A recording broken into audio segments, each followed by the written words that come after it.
Okay, so let's just see how this conversation evolves and runs. You know, is there anybody want to make any opening statements, any thoughts they've had on the way to the meeting?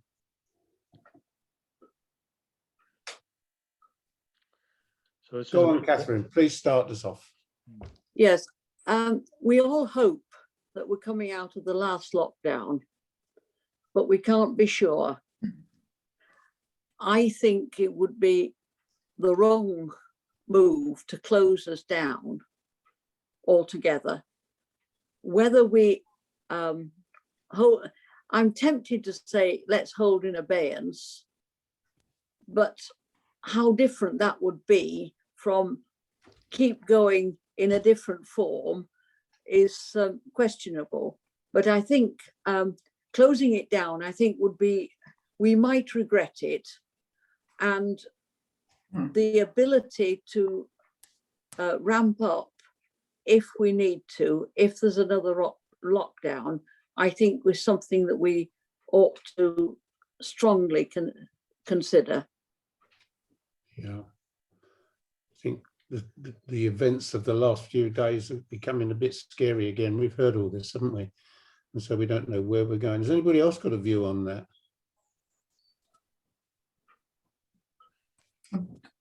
Luke, you looked like you were about to speak. So just to clarify, we're doing opening comments before. Are we having the actual discussion now about the future of Romsey Mutual Aid? Or there's some report first. Yeah, that's where we're drifting. Yes. Let's sorry if I. No, you didn't, Catherine. Nobody wanted to speak, so you've moved us to item 2, sort of thing. But I'm not going to stop us leapfrogging back to item 1 if anybody wants to make a comment in that area. But really, we're here to talk about, do we want to keep going? And the rest of it is all just chat. So I think that you make a really strong point. Is there anybody who wants to make any other points on this? I think I'd like to just make sure that we minute a bit about what we've achieved over the last year while we've got people here. I think it's important that we go through that. And, you know, I think that I'll start by saying that when we started, we just had no idea what was coming. And I think we built a really fantastic organization. You know, there's some amazing systems and processes behind the scenes, but possibly to an extent that we never needed to call on what the engine that we built as such. And so now we have quite a sophisticated operation. I think it's working well, but we're almost in need of more cases to put ourselves to work. But I just want to say start by saying, well done. We built something amazing. We've helped a lot of people. I think the dedication from our request coordinators, logging in on time, on schedule, covering all that time for over a year now, I think is just really remarkable. And I think they've been the most important part of this project, because if we couldn't connect people to volunteers, it wouldn't have worked. I'm sure the request coordinators can provide some insight on how great volunteers have been, but I follow that channel, the request coordinator channel, and keep an eye on it. And I just think well done for keeping this thing going over the last year. Well said. Yes.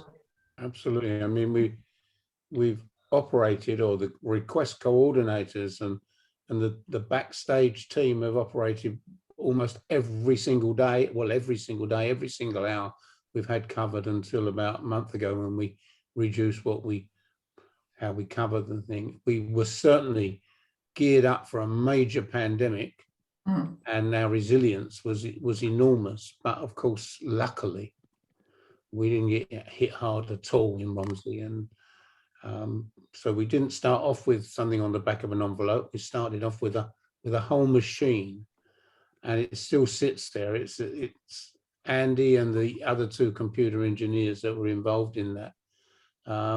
Absolutely magnificent backup we've got, and it's there and it's in existence. And as I said just now, it's so fantastic that we haven't seen it used to any, it's not been stretched, it's not even really wound up at all, but fantastic. Is a request coordinator would like to speak? about their experience? I can speak. Yeah, I'm very much appreciative of the very slick systems behind everything, which makes our job a lot easier. And yeah, so yeah, hats off to the clever people who got that process working so effectively, and also to the volunteers that have done amazing work. I mean, sometimes it's a very simple thing like picking up a prescription, and then sometimes it's an ongoing relationship with someone who's really lonely and in needs in lots of different ways. So you never quite know what your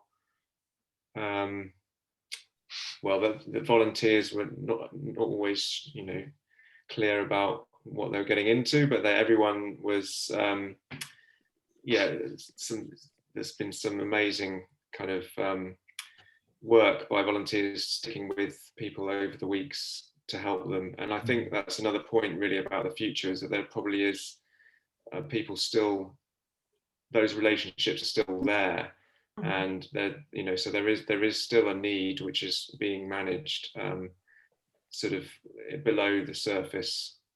So I think that's another thing to take into account. Yeah. I think that's an important point, because if people are still helping, then that they should know that they have backup if they need it, is something that we ought to bear in mind. I think which is another reason for not completely closing down, however we actually structure it. We had a couple of volunteers commented, I think, when they replied to saying we are still doing this stuff, and we may not even be aware of that, but the fact they're doing it, yeah, it's relevant, isn't it? Okay. Roxanne? Judith has had her hand up. I'll go after. If I'm allowed to box in, I was going to back up what Roxanne was saying before about having a summary or a report to possibly to return the compliment, not the compliment, but the favor that you guys did to us. We've actually just done a long annual report.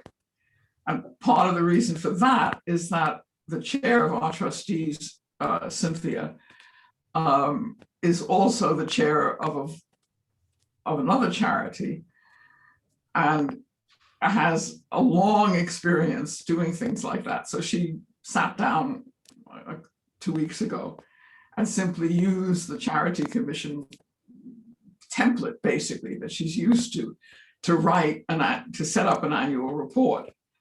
And Peter Deskirk is another one of our trustees up in Eddington, is very good with laying things out. So he's done an absolutely beautiful layout. I could screen share it later if you're interested, but I could certainly return the favor that Andy did to us of sending us a lot of your papers, and I can send him our annual report. And if you want to nick the form and do it, and we try to do exactly what Roxanne was saying, we try to document and lay out and describe what we've done. And whereas they're normally very dry and awful looking documents, Peter's artwork meant that it, we're at least impressed by it. And he's, it's sort of colorful and sets it out. And we've included statements from, we call them dispatchers, you're calling them volunteer coordinators. And so we've got personal statements, including of how people experience things, and then all the factual stuff. And I think from what you're describing, your operation is slightly different technically in the back, the computer background, but basically what we've done and what you've done is more or less the same.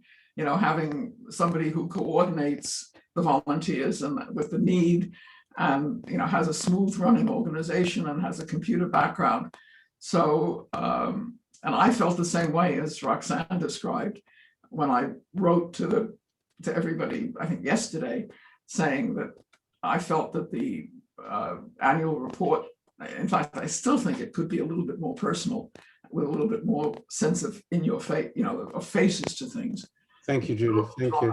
But it's a bit of a memento mori, if you will, that it's there as a history of what went on that you will always have, and so it could be useful. So I'll send ours along to Andy, and you can. Thank you. Thank you. Roxanne, you were saying. Yeah, so I think what would be really interesting to explore as well is how much of the volunteering that we've done or the people that we've helped, how much of this has really been acute problems from the pandemic, or we've uncovered other problems that are in the community and therefore will probably keep going. So in a way, the pandemic's been helpful to shine a light on areas where people have needed help. And finally, they've had a number they've been able to call, and they've been able to get someone to help them. And is that a case of we play a role to educate people about how to engage with the council in the future, for how to find their counsellor, or do we still need some kind of vehicle like the mutual aid to keep going for those non-pandemic issues we've uncovered?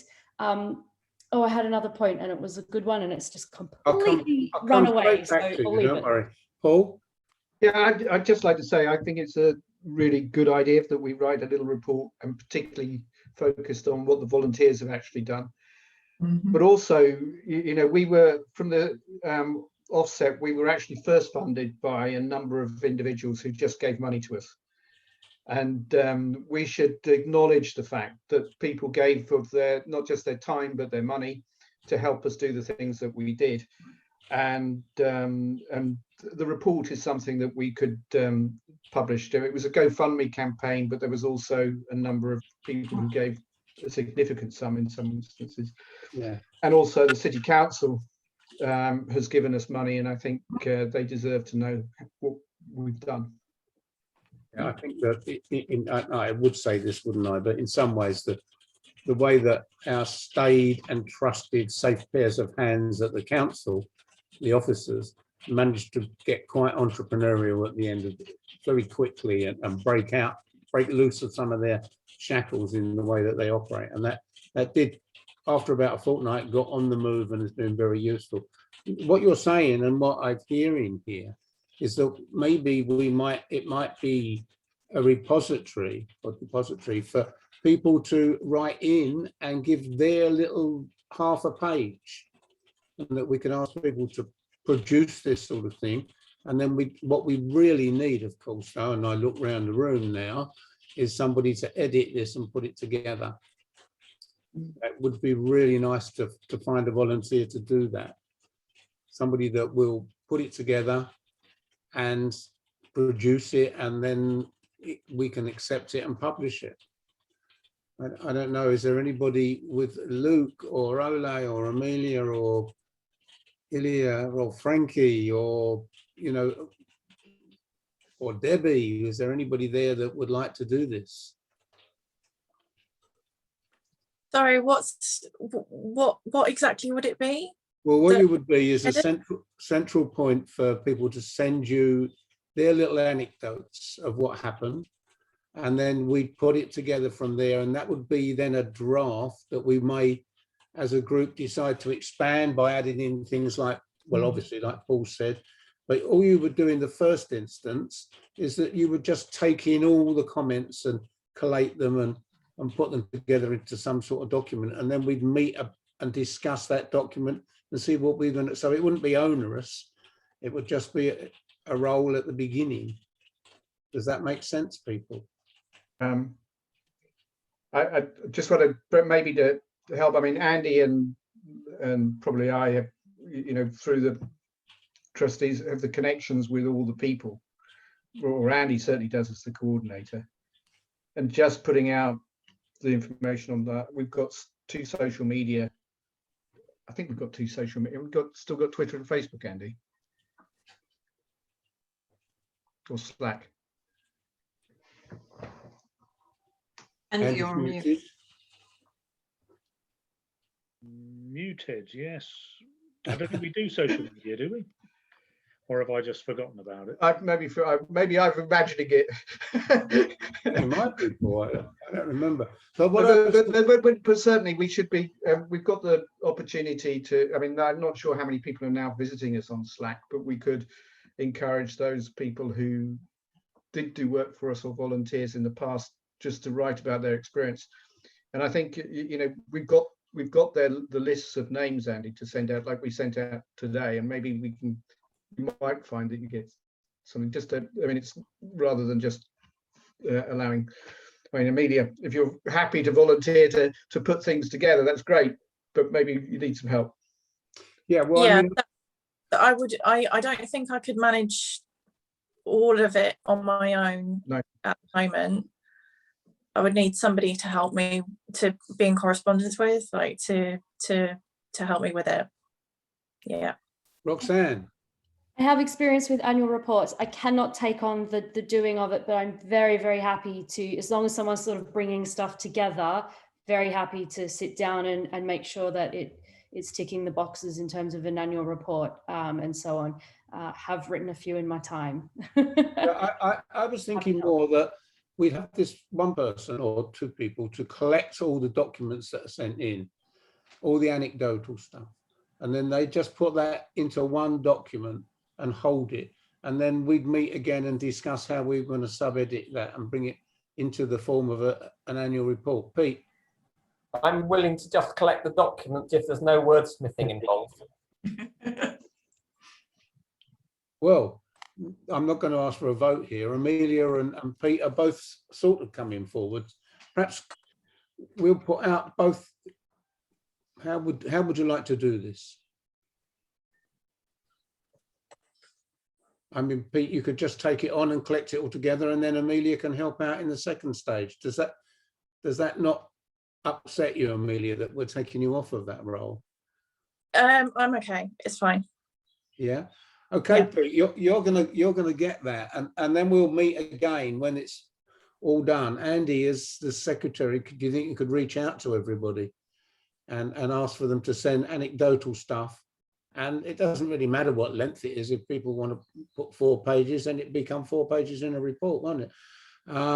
So can I suggest that we do that Pete collects it all up, and that we meet again in a month's time to see what we've got, Pete, as a committee, and everybody else can join us.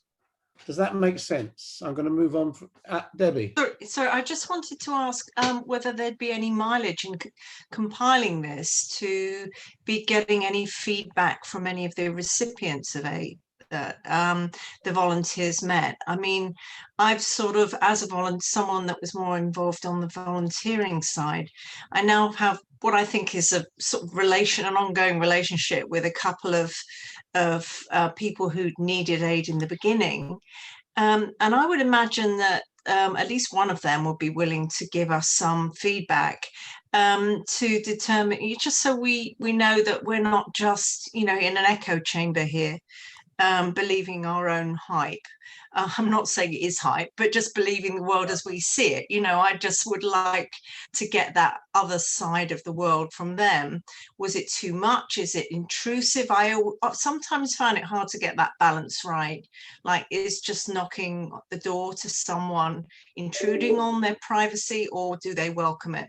And I think it comes back to a really valid point that Roxanne made about, did the pandemic shine a light on something that was already there? Were there people there that were lonely, that felt that nobody ever looked in on them? And in one case, I'd say there was. So, I think that kind of other side of it would be really, I'd love to see that.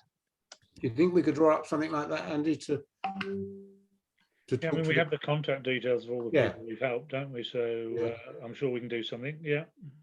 I think you make some good points there, Debbie, about was it too intrusive, was it not intrusive enough? And were you in need before the pandemic? Was it the pandemic that sponsored this?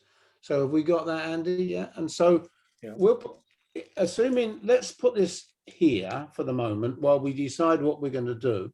And then if we're going to meet in a month's time, that's easy anyway, isn't it? So has that covered what you were looking for, Roxanne, to get the thing started?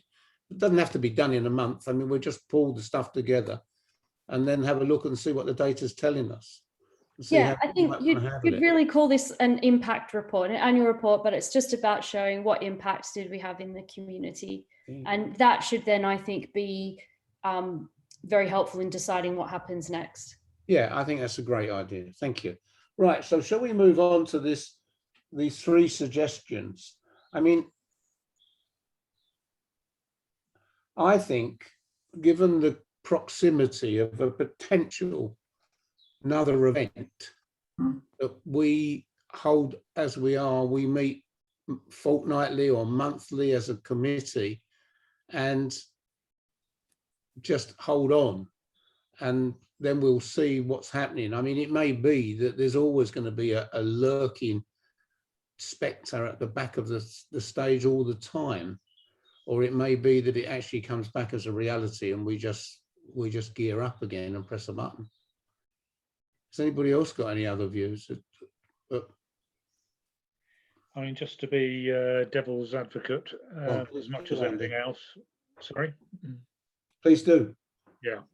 I mean, the view we could take is that there are, and we've discovered in the course of running Romsey Mutual Aid, there are a number of other volunteering organisations that help people in the ward. For instance, we looked at hospital discharges at one point and discovered, I can't think of the name of them now, but there's an organisation that liaises with Addenbrooke's amongst other places, and is made aware of people coming out of hospital and supports them with shopping and prescription collections when they're first, particularly given hospitals, you know, tendency to chuck people out at the first available opportunity when they're barely able to kind of fend for themselves. And so I'm aware that there is that and other voluntary organisations in the ward. And another approach would be to say, actually, we'll take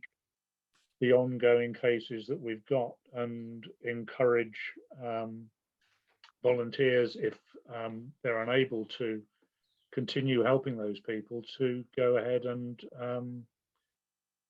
get in touch with those kinds of organisations. I don't know, and you know, and seek support through that existing network, if you like.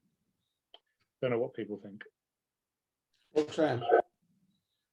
I think the key thing here is for Romsey Mutual Aid to continue and to be successful, we need to have that continued coverage of some sort of request coordinators.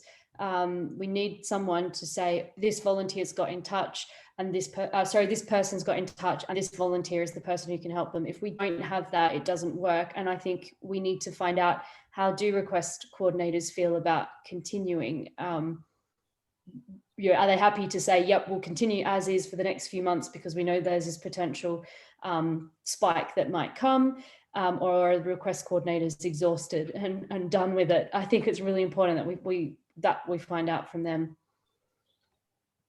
Yep, so that's an action. We'll Ole. Yes, just to add what Roxanne just said, I don't have this global view of all of Romsey. I was part of the Coldham's Lane corridor, but my impression towards the end of the last lockdown was that it's not only the request coordinators are sort of like, you know, need to stay involved, but also the volunteers need to somehow stay engaged, and that I had the impression that could be a potential problem in the next lockdown. At least in my corridor where I was, I had the impression that towards the end, sort of requests for help were in the queue for quite a while. And I'm not sure, maybe there were sometimes even requests that were not picked up at all. I definitely had the impression that at the beginning of this whole pandemic, people came in with a lot of excitement and there was a lot of buzz and people were picking up requests really quickly. And then towards the end, this enthusiasm was sort of going away a little bit. So if we want to keep going, we really need to keep thinking about how to keep the volunteers engaged as well. Yeah, yeah. Can Can I'm I say looking for something else, ideas, Andy. Yes, come on. Dave? Yeah, just we should bear in mind, shouldn't we, that, you know, yes, there are probably, I would say, a slack handful of cases. Debbie's mentioned a couple. I know Sue Wells is another volunteer who does stuff for residents. And as somebody said earlier, it might have been Luke, I think, this tends to happen underneath the radar. We're not even aware of some of that stuff going on. But that, you know, so a handful of cases like that. And in terms of new requests, you know, we're seeing none really. Maybe 1 or 2 a week tops. So that's what it looks like. I'm not arguing that we shouldn't keep going. And that was why, wasn't it, that we took the step of making the request coordinator job just a bit less onerous, and so that you don't have to check in at the start and check out the end. You just do a one-off sort of report having concluded your shift. And it may be people are happy to keep going with that, but we should bear in mind that, you know, that's the volume of stuff we're seeing now, which is pretty tiny. And just to go, sorry Dave, one other thing, just to go back to what Roxanne was saying about unmet need that's always been there versus stuff that was generated by COVID. I definitely think we saw both, no question. And when we saw unmet need that was not really very much to do with COVID, what we found we were having to do was discover what on earth the labyrinthine set of, you know, organizations which are there to help particularly elderly people, infirm people who struggle with mobility in their own and struggle to, you know, sort out their own homes, cooking and so on. And we found ourselves doing that quite a bit, I think. So yeah, that was really nothing to do with COVID, and highlighted a problem not just in people's lives, but with the difficulty of navigating. I think the county council have people called community navigators, don't they? And you can understand why when you've actually tried to grapple with some of this stuff. Anyway, sorry, that was it. Not really making much sense, but yeah. Oh, Yeah, I just sorry, Catherine. Sorry. I think one of the things that we do need to look at in the next little while is how we pass on these people to these statutory and semi-statutory and semi-statutory and in touch with the statutory organisations that, like the community navigator that you've just mentioned. The problem, of course, is that these people, I mean, like for instance, the discharge from hospital people, is that they will have criteria. Yes, this person we can take on. No, this person we can't.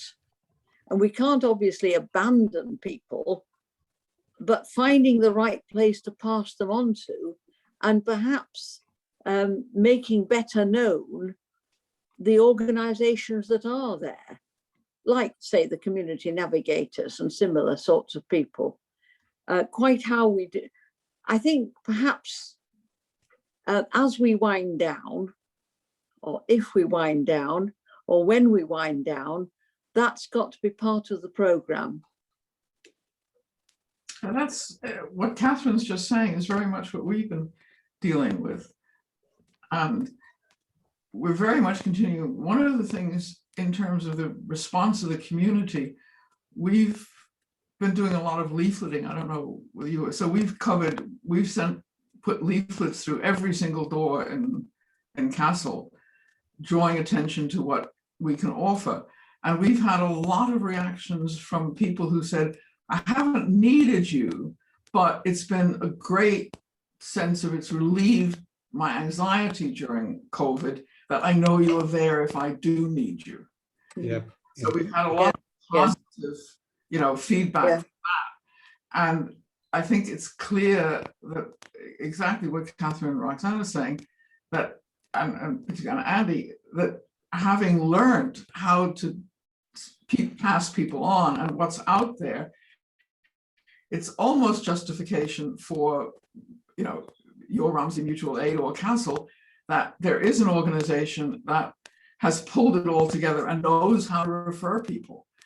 And in a sense, I think possibly the one computer advantage we have is that we've sort of automated our systems so that when a request comes in, it comes in either by the telephone, and we've got a telephone answering service that basically passes it on. It records a message and we get sent it. And otherwise, the requests come in via our website. And so our dispatchers don't have to monitor anything. They get an email automatically saying a new request has come in. Can you deal with it? So the coordinators aren't having to check anything. If no request comes in, they're just left alone. And if a request comes in, we've got 3 coordinators, they each get an email and they can say, well, which of us will deal with it? And yeah, I get a copy of it. So I notice, because I use the internet every day, and I notice whether a request that's come in has been dealt with. And if it hasn't been dealt with in 36 hours, I get in touch with the dispatchers and say, is anybody handling this? So it's, in that sense, possibly your computer people could discuss it with ours, but having that automated system has made things, incredibly easy. Thank you. Thank you. Paul, you were going to say? Yeah, I just, one of the things we did in one of the recent trust meetings was just continue the insurance for the group, and also, and that ensures the coordinator. So if we've still got people that are active and under the wire a little bit, then actually we need to keep going, just to make sure that we're protecting the people we sent out in the first place. Okay. I have the same insurance you do, and we've just renewed it because our renewal date was about 2 weeks after yours. Yeah. Thank you. So I'm looking at here, what we're saying is keep going in the same or some other form. Is that a general agreement of where we're going with this now? Yes. Yeah. Okay. I'm going to take that by affirmation that everybody's agreed. Andy's trying to speak. Is he? Oh, Andy. Sorry, Dave. I just wondered whether it might be worth just nipping down the responses we got from volunteers to the thoughts about whether we should stop or keep going. Just see whether anything else. You want to share that on the screen? I will. Yeah. 1 second, if I can find it. So I'm sure I probably can. It's in that theme. There we go. Okay. Share. That one. Let me just make that a bit easier to read. 1 sec.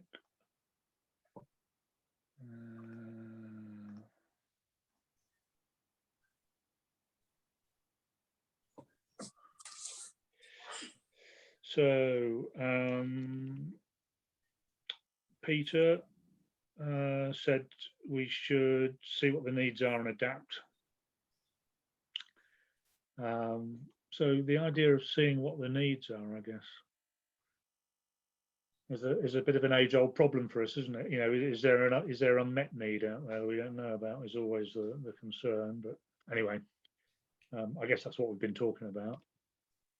Luke said reshape it, use the infrastructure. Yeah, ways that don't duplicate statutory or other services. So a bit about what Catherine was saying about the gaps in provision, where people don't meet criteria, for example. Luke, did you want to talk to that one, seeing as you're here?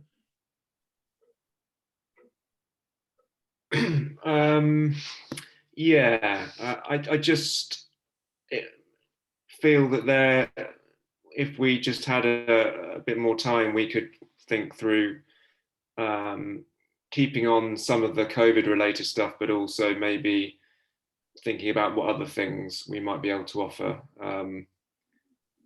But I mean, I do take the point that we don't want to tread on the toes of other existing organisations. So, but I mean, we could think about rebranding it so it's not so COVID related, but get the message out that we can still do X, Y, and Z, and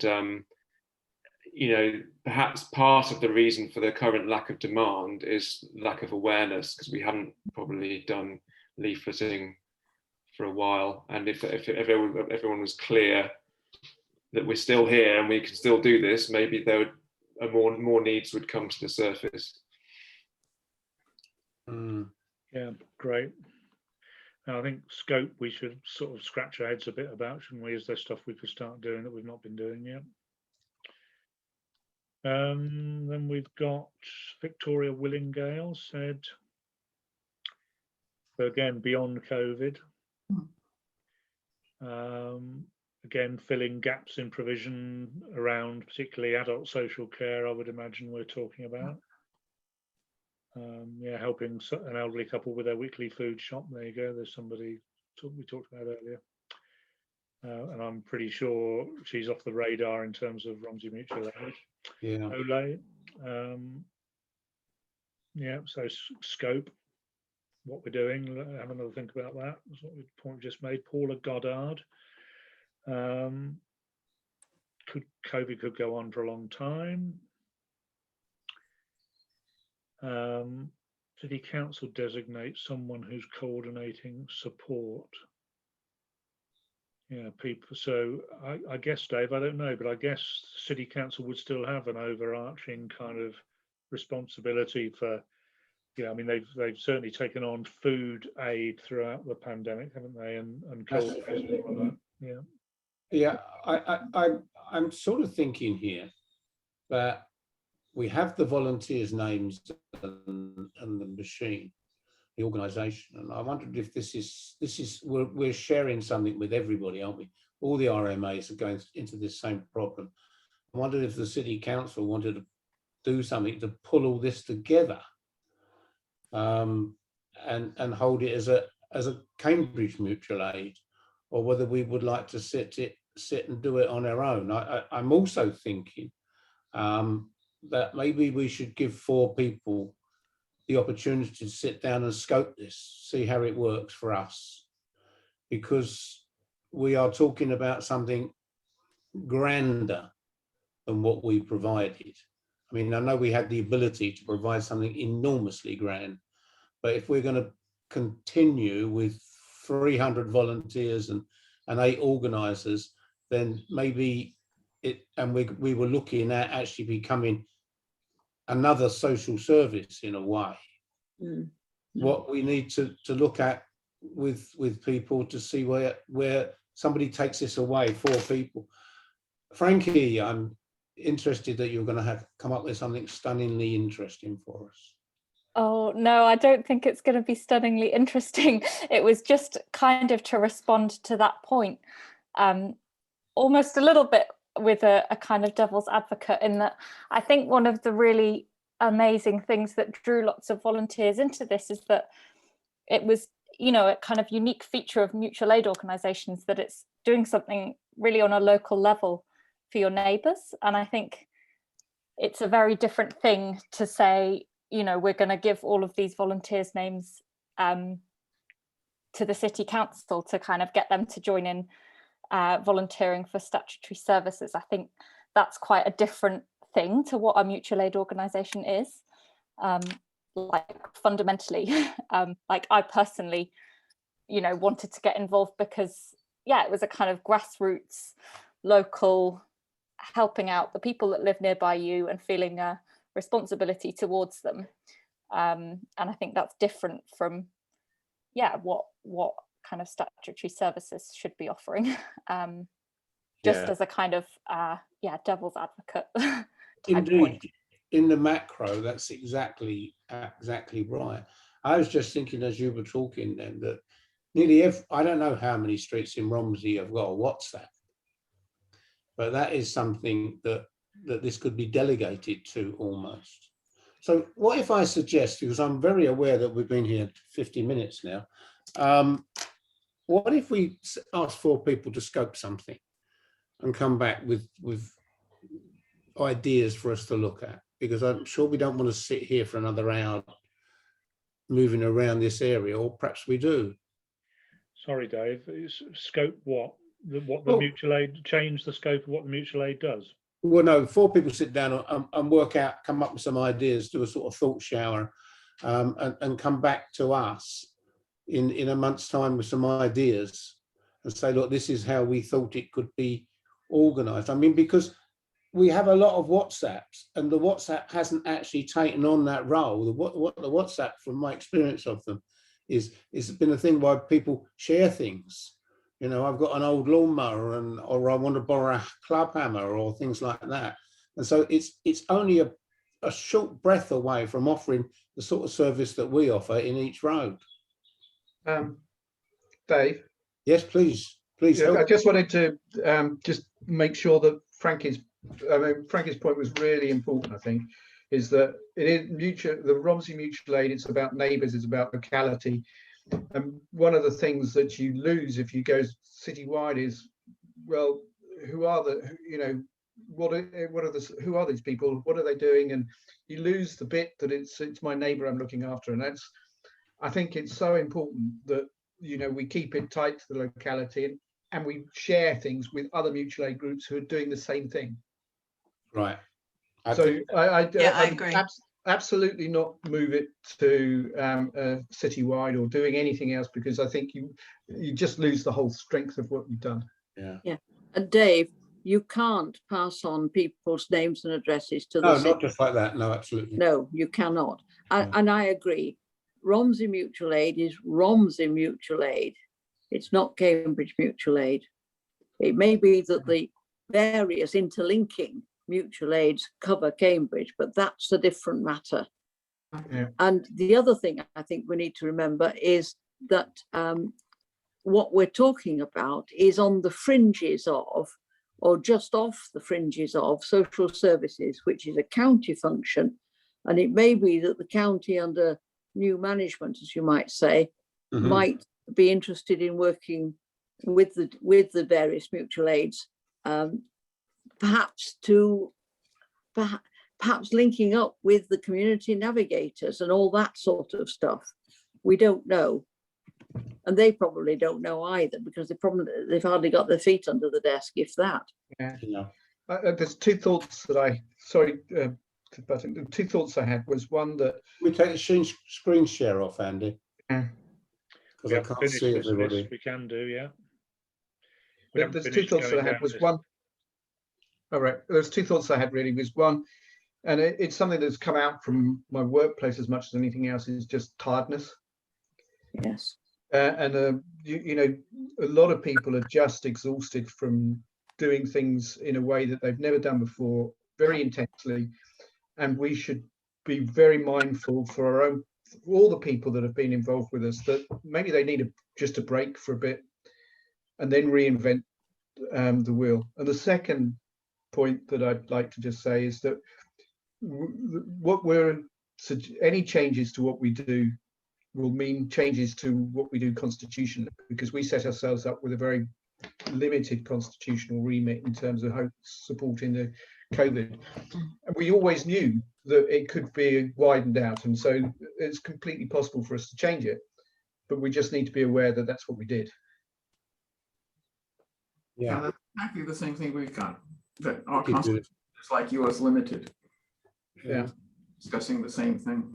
So come on, people, let's have some inspiration here. I think one thing that we might expect is for the City Council to keep the central coordination in place, and they might want to look at how they may use that.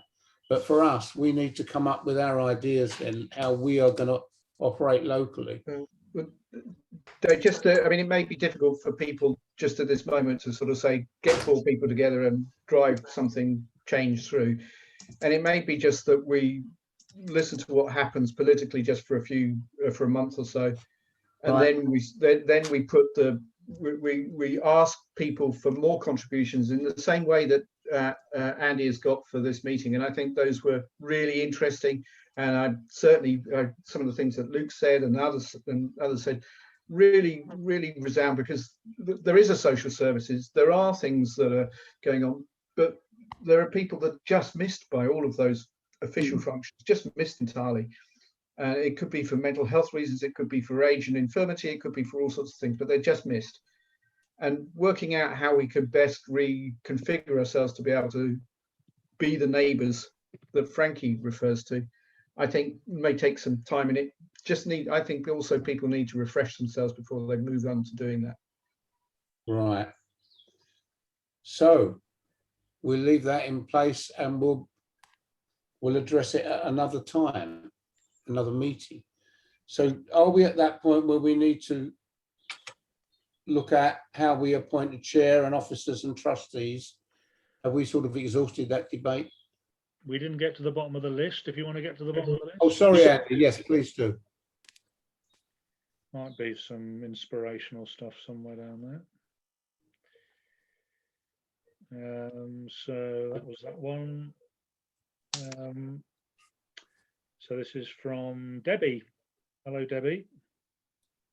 Hi, sorry, I just sent a message in the chat that I need to join another webinar, but I think, I mean, generally speaking, so I said wind down because I haven't been a research request coordinator, and so I thought that still involved quite a bit of investment of effort. If keeping that going is actually sustainable, then I would support what everyone else says about repurposing the group. It was just really that I felt that perhaps the technical aspects of manning the lines and updating all of the information that we have could potentially be onerous on people. But if it isn't, then I retract what I said. So. Okay, great. Thanks, Debbie. And thanks for coming this evening, yeah, and contributing. Brilliant. Okay, brilliant. Talk to you soon. Yeah, bye, folks. Another time, yes. Sue Wells, and Sue is one of the volunteers who has ongoing cases that she's talking about. So she's right, there are a number of people who are still helping. It's not huge numbers, but there are some. She's making the point that she still collects prescriptions. There's some other people she's keeping a slight eye on, but yeah, so yeah. He says it'd be interesting to know how many other volunteers are doing that sort of thing. I think the honest answer to that is we don't know.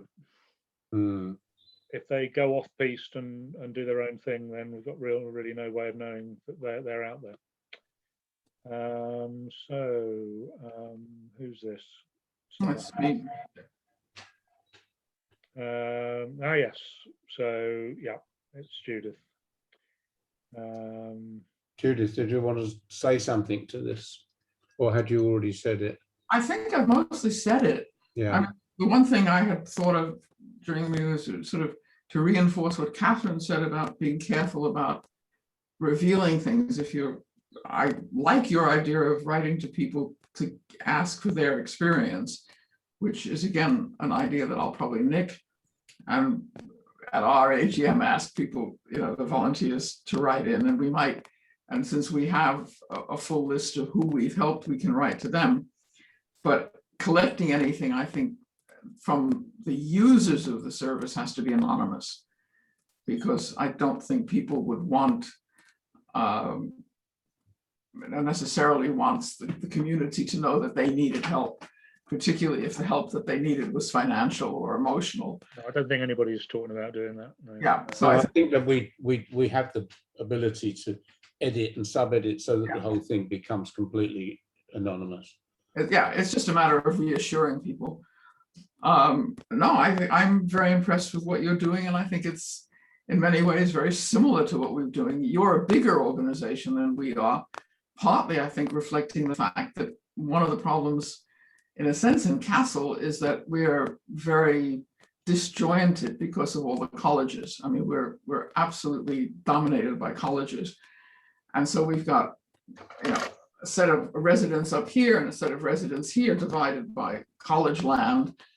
And it's also a very affluent ward. And so an awful lot of people don't need help. And it's very striking if you look at the distribution of the very big, very expensive, £1 million houses. We haven't had requests for help from there, but we also don't have volunteers from there. We tend to have, more middle class areas are the ones where all our volunteers are coming from and where the requests for help are coming from. Indeed, Romsey's different ward. relatively compact in that way. Sorry? We're fortunate in the fact that Romsey's all in one place, Exactly. so to speak. And you've got a more uniform population than we do. Yeah. We've got a large number of very expensive, very large houses that tend to have been traditionally professorial, and and little enclaves that are well, unaffordable for the normal working person.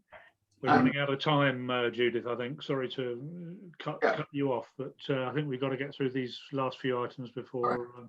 Okay, so this is what I'm taking for so far. We're going to meet again in a month. We'll put out a plea for some anecdotal stuff to come in. We'll get some cool heads and carry on thinking. The organisation will tick along as we go. And now we need to look at these other situations in regards to appointment of a chair. So I stand down from the chair and somebody takes that over and calls for nominations. I think that's how it works. Yes? Yeah, all right, I'll take over. Who wants to nominate themselves for chair, Dave? Well, I don't mind carrying on doing it. I mean, I must admit that I have a lot of other things, but I also have a lot of other access at the same time. Would anybody else like to take on chairing this? It would be too much for me. Yeah, I'm quite happy. We got a seconder. Right, carried. That's it. Right, next. Election of officers, chair, secretary, and treasurer. So I'd like to nominate Andy as secretary. Can we have that seconded? Are you prepared to stand, Andy? He'll do it, yes. Yeah, unanimous decision. Yeah. I'm good at this sort of stuff. Treasurer, nominate Paul, seconded, and unanimous decision. Yeah, that's done. Thank you. Trustees, Roxanne, you're the expert on trustees. So can I recommend that we nominate all the existing trustees? Is everybody prepared to accept that? Seconded it? I think. Who are they? I think, Dave, yeah, I think there may be a problem with that because some of them are barely involved and we should probably take them off the list. Right. And I'm thinking of Zareen is a trustee, I believe, for example. Yeah, she's moved away, hasn't she? Yeah, so maybe we should just refine the list a little bit. Do you want me to get the list up? Yeah, can you do that quickly? Are you able one to sec, do that? yeah, I'll just try and think where it is.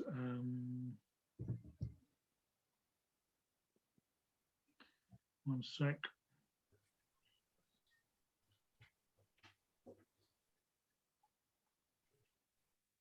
Right. Constitution. Okay, so the trustees are Dave, Paul, Zareen, Miguel Torres, who again has moved away, I believe. Hi. Bye, Judith. Thank you for coming to help. Yeah, Bye, thank you. Judith. Bye, Judith. Bye. Me and Roxanne. So the two doubtfuls are Zareen and Miguel. I suggest they should be written to and asked if they're okay to be removed, given that their involvement is pretty limited. Yep, sounds good. Apart from that, was Catherine a trustee? Catherine wasn't, I think. No, I said I would if you desperately wanted me to, but I didn't particularly want to. Okay. And that basically stays the same. If you desperately think that you need another one, I'll do it, but I would prefer not. Is there anybody else who wants to step up or wants to volunteer as a trustee? I mean, it's a role which has no onerous. What's the onerosity? Are you responsible for stuff, Roxanne? How does it work? So if you are a trustee, and I'd say I don't even know that you would be called a trustee as such, but we'll come to that when Paul gives us the status on registering with HMRC. Yeah. Essentially, you're responsible for making sure that we meet our requirements of governance and finance. So do we have money in the account? Are we spending it appropriately to meet our charitable purpose? And is everything else in order? So do we have the right policies? Are we holding meetings and AGMs as we should, etc.? And just making sure we're keeping an eye on things and that our activities are aligned with our charitable purposes. So that is attending the committee meetings. I mean, we have them every week, but I'd say as long as you're attending every fortnight also for an hour, that's basically it, and keeping an eye on things to make sure it's all okay, and just keeping an eye on the treasurer and the chair and so on as well. Thank you. Ilya, but did you want to join us as a trustee? Sorry, I'm very interested in the work of the group, but I've got a lot on at the moment. I understand. Thank Pete, you. you were going to speak. I was just wondering, do we have anything in the constitution as to how many trustees there are? Andy, I don't think there is No. actually. Luke, there you isn't. want to join us as a But trustee? losing two isn't a problem. No. No. Amelia or Luke, did you want to join us as trustees? I would say that I'm concerned. I'd like to see at least one other, because we've got the 3 roles and me, and it's great that I know Catherine turns up to the meetings and so on, but I would like us to try and add one other person, particularly we want an odd number. Amelia? I don't think I can do that at the moment. Thanks. So yeah. Where our gender balance If you need another one, I'll do it. Come on then, Catherine. You level up the gender balance as well. And please, the political balance, I need to make sure you're there, Catherine. Well, keeping an eye on the chair is I will admit, well, perhaps better not say it. Come on, you're almost a I love the banter, so you've got to keep coming. Luke, were you putting yourself forward as well? I wasn't going to, but what exactly does it require, commitment-wise, in terms of meetings and things like that? Well, it would be good if you could attend most of the committee meetings, but I don't want to put something on you that you don't need to do, if you know what I mean. I think if Catherine standing forward has given us another person. Broadly speaking, our meetings are down to about half an hour, plus half an hour of banter between Dave and Catherine at the end. No, I'm joking. So it's down to about half an hour. We're not. I really am going to have to go very shortly. So can we actually wind this up quickly? Okay, Luke, yes or no? I think I'd rather get involved in a different way in terms of the future. Thank you very much. I'm going to be on the ball now. Right, I'm nominating all those people. Are we prepared to second them? Yep, and all those in favour? Thank you. That's carried unanimously. Paul, your treasurer's report.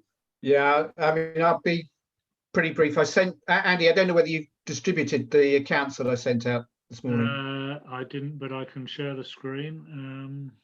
Okay. One sec, sorry. There we go.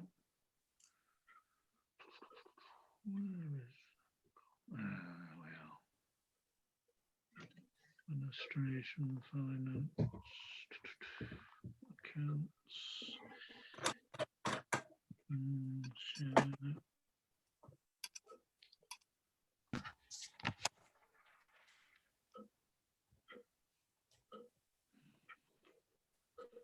Okay.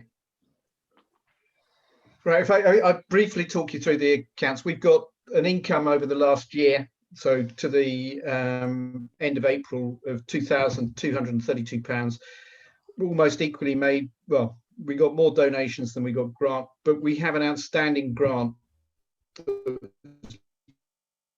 being given to us. But we were going to discuss at this meeting about the what the status was. So before cashing it, I just considered whether if we were going to wind up, then I'd hand it back to the council. But since we've made the decision to keep going in some form, I'll cash that, and on top of but it'll fall into the following year.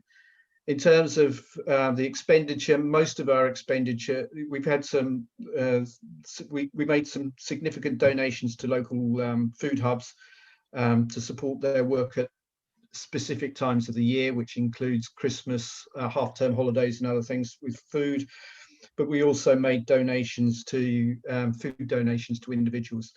A lot of the work we did was just voluntary without involving any cost or anything like that. So actually, we didn't move in, and we gave the opportunity to volunteers to come forward and ask for money, but we didn't get many requests in that way.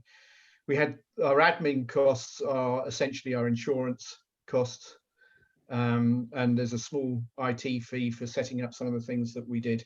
We didn't, in the end, decide, because of the amount of work that was going through, we decided not to take on a full Slack license and let it fall. If you can move the up, just to say, in balance now, just a net assets are £804.92 plus the so I've taken into account that the future insurance costs are listed in there, so that that's taken into account, and there'll be on top of that the £500 that we can put in. So it's a relatively simple accounts. I think Roxanne made mention of our charitable status. Despite numerous, and it was a elongated process to try and get charitable status registered with the HMRC, our application got lost, and I had to redo it 3 or 4 times, and we still never managed to do it. I didn't spend, in the last months, I haven't spent an awful lot of time trying to do anything about it. But now, once we decide what we're going to do and how we're going to be, I think at the next, I'll follow that up and move again to with a completely new application. I think otherwise we're going to be wasting our time going back through it. And now we've got a set of accounts, it'll probably be a little easier to do. Well, can I suggest under net surplus, it's A plus B, not A minus B? Okay. Yeah, does that make? I think that Pete pointed that out. I'm not going to be the That's what he's here for. Yeah. Yeah, I didn't. Can I also suggest that we need, before we accept these, need that £500 in or out? It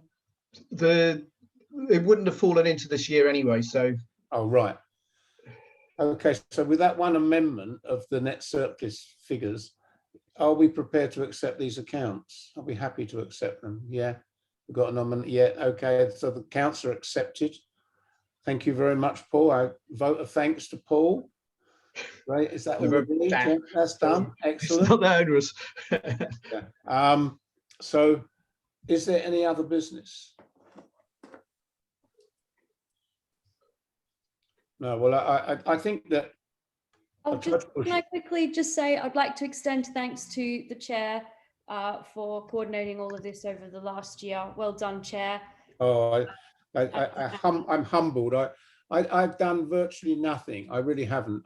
But I really do appreciate the work that people like Andy and Roxanne and Paul and Kat, everybody's done a little bit, and some people have done some big little bits for us. And I think we're really grateful, and the people of Romsey should be pleased that they've had such sterling people working for them. I think it's also worth saying, Dave, isn't it, that all those volunteers and names of came in and gone, and a roll of honour. Yeah, a roll of honour needs to be sort of drawn up alongside our extended annual report. Yeah, just the names. It'd be great. I suggest that we meet again in a month, Andy. Yes, unless there's anything pressing for us to do that. So we'll talk about, that'll be the first Monday in June, shall we say? Or, well, Andy and I will talk. We'll let you know. Okay, so I'm going to thank everybody again. It's been really, and it's been nice to see some faces that I didn't know, or I might have known but wasn't able to put names to. So thanks to everybody for taking part. It's been an honour, hasn't it, for all of us, really. I think that we built this from nothing, and we were there. It was like the home guard, and we were never called on, which was fantastic as well. Just doing small pieces around our Romsey town, eh? Thanks, everybody. Take care. See you in about a month. Bye. Thank you. Bye. Thanks, everybody, for coming. Thank you.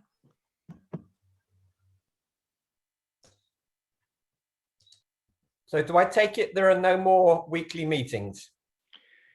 sounds like we're just going to be pulling one together in a month's time by the sound of it, Peter. Yeah, I think that's I wasn't sure whether he was wanting everybody at that meeting to come back in a month's time, or whether it was no. It was just Yeah, about... I'm not entirely sure myself, so I will check with him, mate. Yeah.